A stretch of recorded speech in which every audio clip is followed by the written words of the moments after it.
Welcome back. In this lesson, we're going to create new files and directories, move some files around, rename, delete. Let's take a look at what we have in this diagram.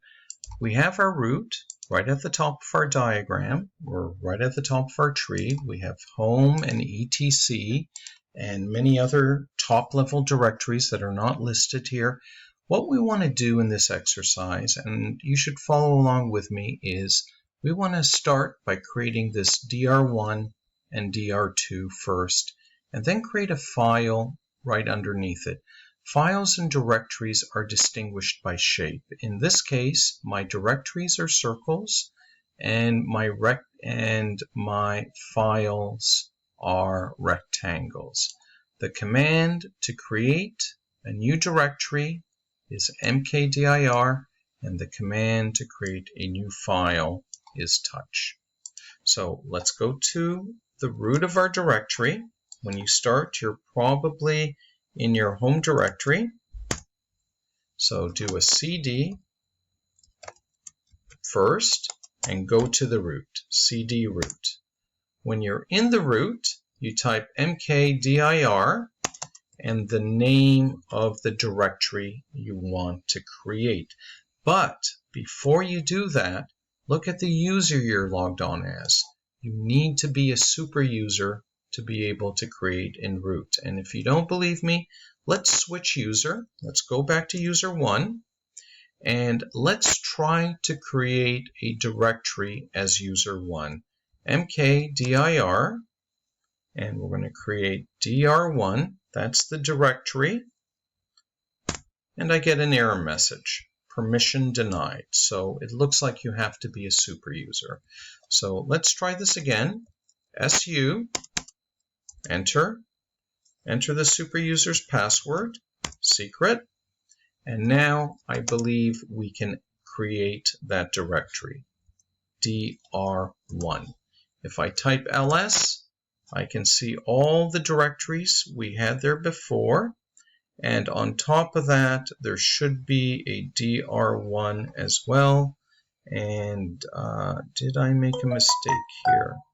Let me try that again, ls. And I might need to close and reopen. Oh, no, it was right there. I didn't see it. There is my dr1.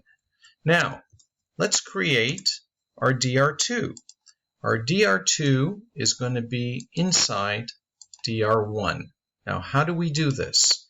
Well, we break it up into two parts. What and where? What are we creating? dr2. Where is dr2 located? It's located inside dr1, and all we have to do is bring these two guys together. And don't forget, we're starting at the root. We're starting at the very top. So there we go. Let's verify this. Let's type ls. I see my dr1 there. Let's go into the dr1, change directory dr1, and let's do ls in there, list everything, and we can see the dr2 there. Let's go into dr2, change directory dr2, and if we do an ls in there, we don't see any files and directories. It's currently empty. But if I type pwd, I see my full or absolute path or location starting from the root. Now, the command to create a new file is touch. So let's create a new file in there. So let's clear the screen, and we're going to do a touch of new file. Now, we can do the what and where here as well. Where do we want it? We want it right here, right underneath dr2. So let's go ahead and create it in dr2 /dr1/dr2. So we'll break this up into what and where. This is what we're creating, the new file. Where are we going to create it? We're going to create it right here. But there's a little trick we can do. We don't need to use the absolute path name every time. If you take a look, I'm already in dr2. So if I do backspace here, I can just say touch new file and it will create it in the correct location. I don't recommend you do that in the beginning. In the beginning, I recommend that you write out the full path of everything so you know exactly what you're doing. You are creating a new file. That's the what part, and you're creating it in this location. Let's press enter. Let's type ls to verify that it is there. And let's also verify graphically. I'm going to double click on computer, go to the file system, look for the DR1 that I just created, and it takes a while to refresh. I might have to close it and open it again to see that DR1.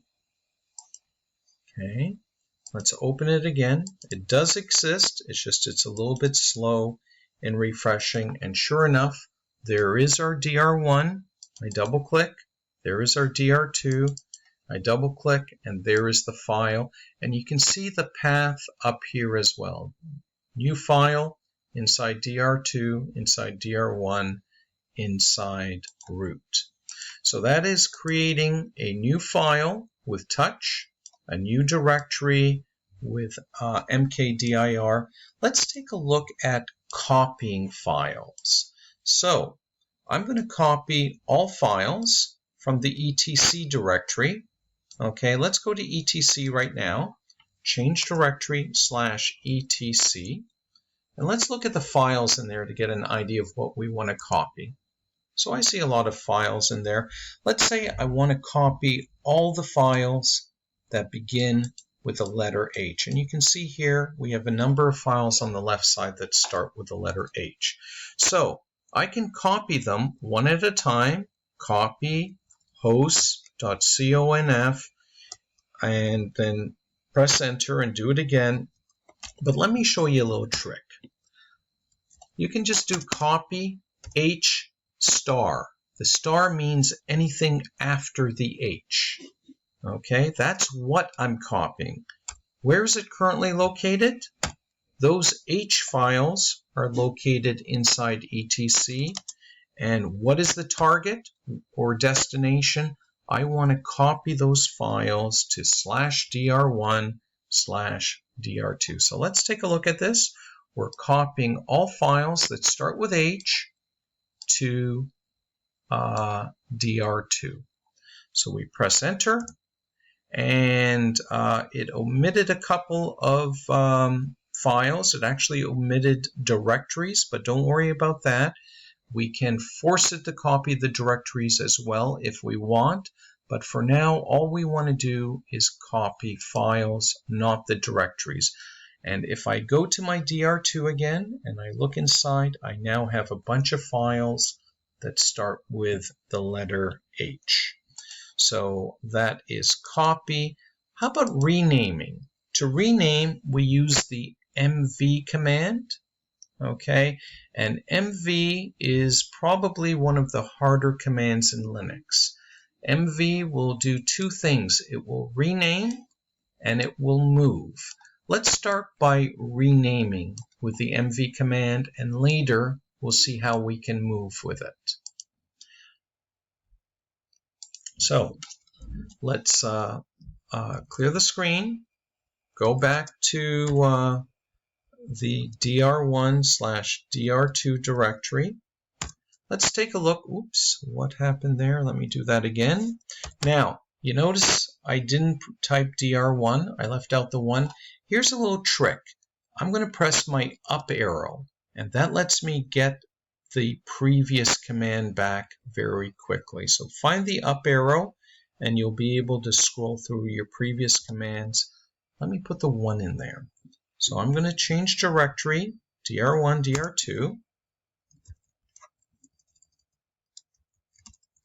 I'm going to take a look at what I have in there, and I'm going to rename one file in that location. I am going to rename hosts, and I'm just going to write those letters backwards. So MV, that's the old name, hosts, And the new name, well, we're just going to spell it backwards. We're not very imaginative here. Now, move is one of the trickiest commands in Linux. Let me zoom in just a little bit so you can see everything. Whenever you use the move command or the mv command, I always recommend writing out the full path.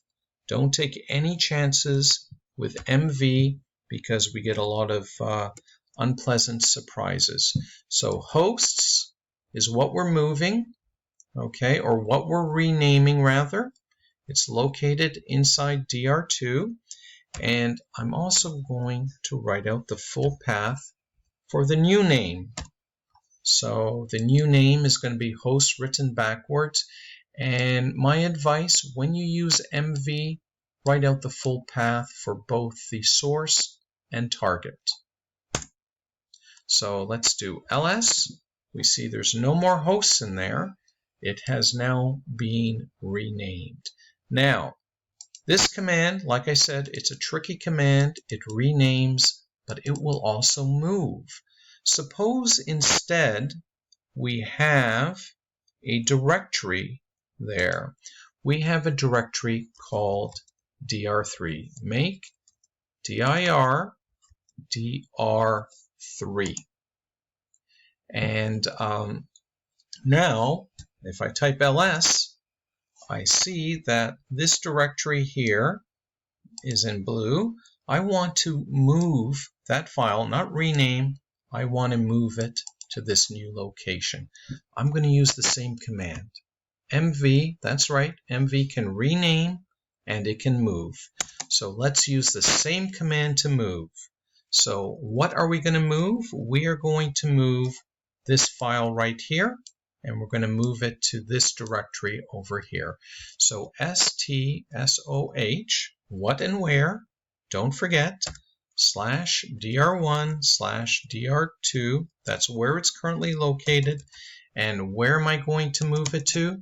I'm going to move it to dr3, but where is dr3?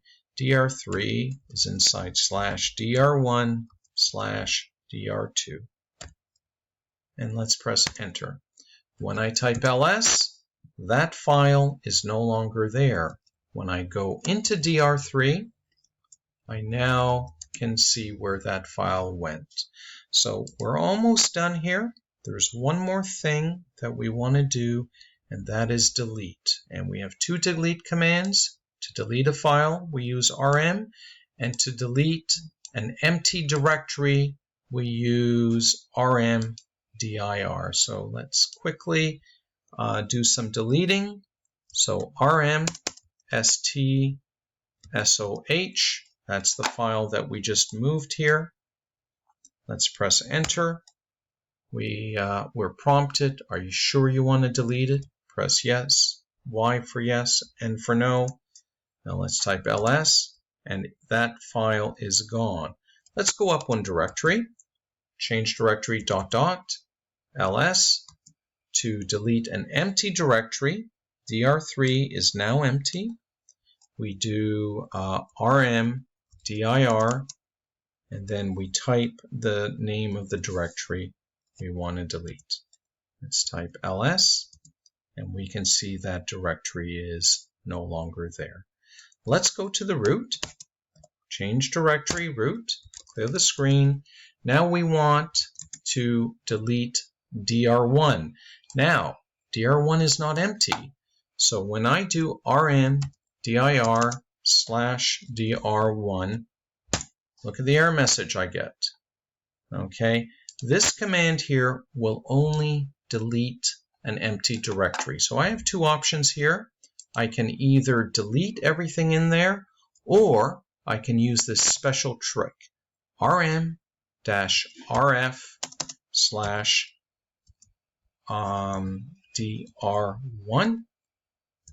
and it's all gone. It's no longer there. So try all those commands, and we will post the new lab for you very shortly.